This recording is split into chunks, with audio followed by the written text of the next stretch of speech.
प्रिय छात्रों, आप सभी का स्वागत है। 9वीं के गणित विषय के अंतर्गत ब्रिज कोर्स के अंतर्गत पठन पाठन सामग्री का अध्ययन करेंगे। तो बच्चों, आज हम देख रहे हैं दशमलव संख्याएं के अंतर्गत कार्यपत्रक क्रमांक 4, जिसमें आपको यहाँ पे लिखा है निम्नलिखित संख्याओं का भाग देना है। तो यहाँ पे भाग से संबंधित आप गतिविधि को देखते हैं। यहाँ पे एक उदाहरण दिया गया है कि 12 में भाग देना है 0.2 का। तो भाग के प्रश्नों को हल करने के लिए दोनों संख्याओं में दशमलव के बाद के अंकों को हम बराबर करते हैं, और जब हम बराबर कर देते हैं तो यदि दशमलव के बाद अंक ना हो तो शून्य लगाकर अंकों को समान करते हैं।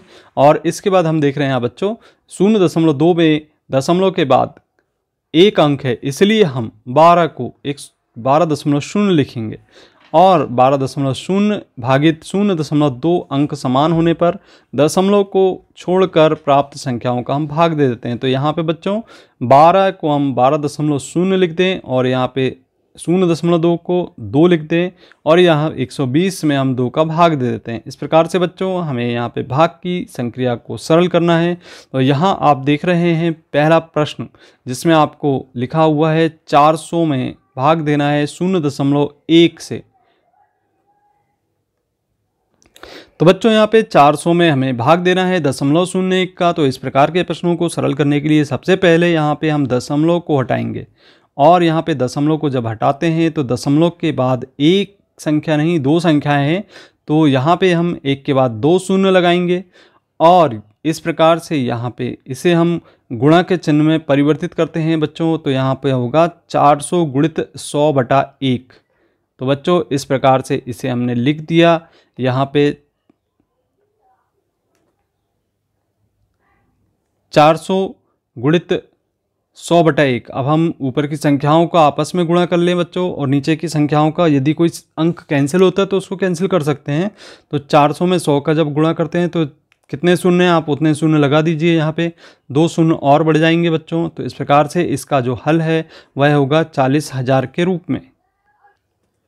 दूसरा तरीका ये हो सकता है बच्चों, यहाँ पे हम 400 भागित 0.01 लिखें, और जब हम यहाँ से दशमलव को हटाएं तो दशमलव को हटाने के लिए हम लिखेंगे यहाँ पे 400/1। यहाँ पे दशमलव के बाद 2 संख्या है तो बट्टा में 100 लिखेंगे, 2 शून्य लगाएंगे एक के बाद, और इस 100 का हम ऊपर पक्षांतर करके गुणा कर देंगे बच्चों। तो इस तरीके से आप देख रहे हैं यहाँ पे 400 गुणित 100 लिखा जाएगा, और इस प्रकार से जो हल निकल के आएगा वह होगा 40,000। तो बच्चों किसी भी तरीके से आप सरल करें, यहाँ पे जो आंसर निकल के आ रहा है वह है 40,000। अब आइए प्रश्न क्रमांक 2 को सरल करते हैं। 2000 में हम 0.02 का भाग देते हैं बच्चों। तो यहाँ पे हम लिखेंगे 2000/0.02। तो इस तरीके से आप यहाँ पे इसको लिख लें। अब यहाँ पे आप देख रहे हैं कि दशमलव के बाद 2 अंक हैं, तो यहाँ ऊपर की संख्या को कुछ न करें आप, और नीचे की संख्या में दशमलव हटाएं तो 2 बटा यहाँ पे दशमलव के बाद जितने अंक थे उतने शून्य लगा दें। अब बच्चों इस 100 का ऊपर पक्षांतर करके हम गुणा कर दें बच्चों। तो यहाँ पे आप लिखेंगे 2000 गुणित 100/2। 2 से कैंसिल कर दें बच्चों, यहाँ पे कैंसिल हो जाएगा, 2 एकम 2, 2 शून्य शून्य, 2 शून्य शून्य, 2 शून्य शून्य। इस प्रकार से बच्चों यहाँ पे 1000 प्राप्त हो गया। 1000 में 100 का गुणा कर दें बच्चों। तो यहाँ पे 3 अंकों की संख्या है, 2 अंक 2 शून्य और बढ़ा दें। यहाँ पे हमने 1000 में 100 का गुणा किए तो 2 शून्य और बढ़ जाएंगे बच्चों यहाँ पे। तो इस प्रकार से यहाँ पे 1 लाख प्राप्त हो जाएगा। यहाँ पे इसका जो हल है वह होगा 1 लाख। अब आइए बच्चों प्रश्न क्रमांक 3 को सरल करते हैं। तो यहाँ पे आप देख रहे हैं 14 में 0.7 का भाग देना है। तो बच्चों इसे हम इस तरीके से लिख लें 14 भागित 0.7।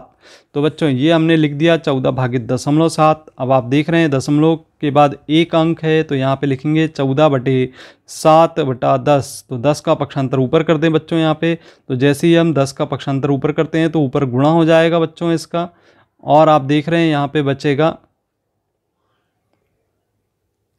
ये 10 का पक्षांतर ऊपर कर दिया बच्चों यहाँ पे हमने, और यहाँ पे बटे में 7 बचा है, और 7 से कैंसिल कर दें, 2 बार कैंसिल हो जाता है, 2 बचेगा, 2 को 10 का गुणा करेंगे 2 का, और इस प्रकार से 2 का 10 का गुणा करने पर 20 प्राप्त होगा। तो बच्चों इसका हल मिल गया हमें 20 के रूप में। तो बच्चों ये था प्रश्न क्रमांक 3। आइए प्रश्न क्रमांक 4 को सरल करें। तो बच्चों प्रश्न क्रमांक 4 में दिया गया है 500 में हमें भाग देना है 0.005 का। आइए देखते हैं, यहाँ पे ऐसा लिख लें इसको बच्चों। इस तरीके से जब हमने लिख लिया तो अब आपको दिखाई दे रहा है यहाँ पे 0.005। तो हम जैसे ही यहाँ से दशमलव हटाते हैं तो 5 बटा कितने दशमलव के बाद अंक हैं उतने शून्य लगा देते हैं। तो 3 अंक है तो 3 शून्य लगाएंगे। इस 1000 का ऊपर ले जाकर हम पक्षांतर कर देते हैं बच्चों। तो यहाँ पे होगा 500 गुणित 1000 और बटे में आप देख रहे हैं 5 लिखा हुआ है। अब इस 5 से भाग दे दे तो 5 एकम 5 होगा, 5 शून्य शून्य 5 शून्य शून्य। इस प्रकार से 100 प्राप्त हो गया। 100 में ये 3 शून्य और लगा दें तो हमें यहाँ पे हल मिल जाता है बच्चों। तो 100 के आगे इन 3 शून्य का और लगा देते क्योंकि हम गुणा कर रहे हैं 1000 का। तो यहाँ पे हो गया 1 लाख। तो यहाँ पे भी इसका जो हल निकल के आ रहा है वह है 1 लाख के रूप में। अब बच्चों प्रश्न क्रमांक हम सरल करेंगे। यहाँ पे प्रश्न क्रमांक 2 जिसमें लिखा हुआ है निम्नलिखित संख्याओं को सरल कर लिखें। तो 24 में 1.2 का भाग देना है बच्चों। तो इस तरीके से हम यहाँ पे जैसा ऊपर हमने प्रश्नों को समझाया यहाँ पे लिखेंगे 24 और यहाँ पे जब दशमलव हटाएंगे तो एक बाद एक संख्या थी तो हम यहाँ पे बटे में 10 लिखेंगे बच्चों। अब इस 10 का हम ऊपर ले जाके गुणा कर देंगे तो यहाँ पे होगा 24 गुणित 10 बटा 12। अब 12 से इसको भाग देते हैं तो 12 दूनी 24 होगा। 2 का 10 में गुणा करके लिखेंगे तो यहाँ पे हो गया 2 धाम 20। दूसरा प्रश्न देख रहे हैं यहाँ पे 256 बटा 0.04। यहाँ पे 256 है और बटे में आप देख रहे हैं कि 4 और दशमलव के बाद 2 अंक हैं तो यहाँ पे 2 शून्य लगा देते हैं। इसका हम पक्षांतर करते हैं बच्चों, ऊपर गुणा हो जाएगा तो 256 गुणित 100 बटा 4 लिखेंगे बच्चों। इस प्रकार से आप देख रहे हैं 4 से कैंसिल करने पर 4 से कैंसिल होगा, 4 पंचे 20, 4 छिंग 24 और यहाँ बचेगा 1, 16 हो जाएगा, 4 चौक 16। अब 64 में 100 का हम गुणा कर दें तो यहाँ पे हो जाएगा 6400। इस प्रकार से इस प्रश्न को हम सरल कर लेते हैं। आइए अब प्रश्न क्रमांक 3 को सरल करते हैं। 81 बटा 0.09 है तो यहाँ लिखेंगे 81 बटा दशमलव के बाद 2 अंक हैं तो यहाँ 9 बटा 100 लिखेंगे। 100 का ऊपर पक्षांतर होगा और गुणा हो जाएगा तो 81 गुणित यहाँ पे 100 लिखा जाएगा, बटे में 9 है। ये 9 से भाग जा रहा है 81 में तो 9 9 81। 9 का 100 में गुणा करेंगे बच्चों तो यहाँ पे हो जाएगा 900। इस प्रकार से तीसरा प्रश्न को सरल कर लें। अब आइए चौथा प्रश्न देखते हैं। चौथे प्रश्न में 121 है, 121 बटा 0.011 का भाग देना है तो यहाँ पे दशमलव के बाद 3 अंक है तो यहाँ पे 11 बटे हम लिखेंगे 3 शून्य लगाएंगे एक के बाद तो 1000 लिखेंगे। 1000 का पक्षांतर ऊपर होगा, गुणा हो जाएगा। यहाँ पे 121 गुणित लिखेंगे 1000 और बटे में है 11, 11 से भाग देंगे तो 121 में पहले 12 में देंगे तो 11 एकम 11 और यहाँ बचा 11, 11 एकम 11। इस प्रकार से 11 में 1000 का गुणा करेंगे तो यहाँ पे प्राप्त होगा बच्चों 11000।